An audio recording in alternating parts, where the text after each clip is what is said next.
कानून व्यवस्था के मुद्दे को लेकर और इसके साथ साथ जो उन्होंने विकास के कार्य कराए हैं उन्हीं सब मुद्दों को लेकर के भारतीय जनता पार्टी इस बार चुनाव मैदान में है। निवेदन और करना चाहूँगा अपने दलित समाज से, मैं भी दलित समाज से हूँ, कि जिस तरह से कांग्रेस कह रही है मुस्लिमों को आरक्षण दिया जाएगा, तो वो मुस्लिमों का आरक्षण हमारा दलित समाज अभी से सजग हो जाए।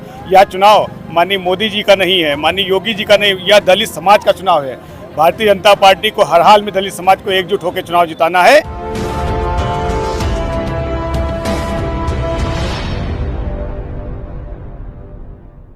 भाजपा जो है लगातार ताकत झोंक रहा है और आज सांसद कौशल किशोर जी के पक्ष में वोट मांगने के लिए, जनता से मुखातिब होने के लिए सीएम योगी जी यहां पर तशरीफ लाए थे और आज मोहनलालगंज सीट की विधानसभा सिधौली में जनसभा को संबोधित किया। यहाँ पर कुछ लोग हमारे साथ मौजूद हैं बीजेपी के, उनसे ही हम बात करेंगे और जानेंगे कि आखिर किन मुद्दों को लेकर इस बार जनसभा के बीच सीएम योगी जी पधारे। जी हाँ सर, आपका परिचय दीजिए पहले। मैं राघवेंद्र सिंह हूँ, सदस्य जिला कार्य समिति भारतीय जनता पार्टी जनपद इस शिकार। बार किन मुद्दों को लेकर भाजपा उतरी है मैदान में?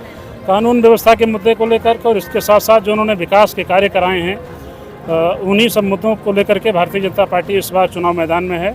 निश्चित रूप से कार्यकर्ताओं में उत्साह है, भारी जोश है। कुल मिलाकर के राष्ट्रवाद की विचारधारा और पंडित दीनदयाल उपाध्याय जी का जो दर्शन है उसके आधार पर भारतीय जनता पार्टी के कार्यकर्ता घर घर जाकर के और कमल निशान पर समर्थन मांगने का काम कर रहे हैं। जी हाँ सर, आप बताइए, आपका परिचय दीजिए। मैं रोहित भारती, संयोजक हूँ अवध क्षेत्र में, पूर्व प्रत्याशी रहा हूँ सिधौली विधानसभा का। जी, आपका इस बार किन किन मुद्दों को लेकर और भाजपा प्रयासरत है? नहीं, भाजपा लगातार विकास के मुद्दों पे ही चुनाव लड़ती है। लगातार विकास जो प्रदेश में और देश में विकास की गंगा बह रही है, उसी को लेके भारतीय जनता पार्टी इस चुनाव में उतरी है।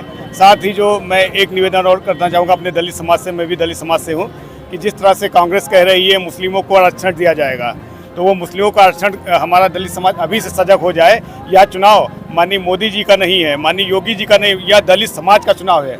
भारतीय जनता पार्टी को हर हाल में दलित समाज को एकजुट होकर चुनाव जिताना है।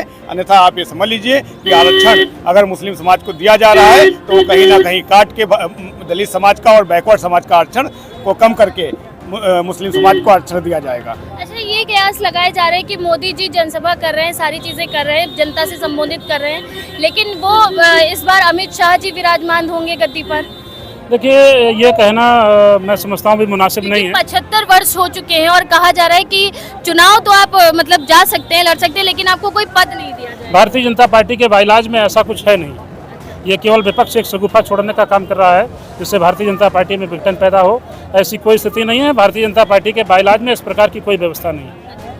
चलिए, जनता के बीच हम मौजूद हैं, जनता से भी बात करेंगे आगे चल के और जानेंगे कि उनके विचार क्या हैं। बने रहिए हमारे साथ और देखते रहिए SN24 न्यूज़।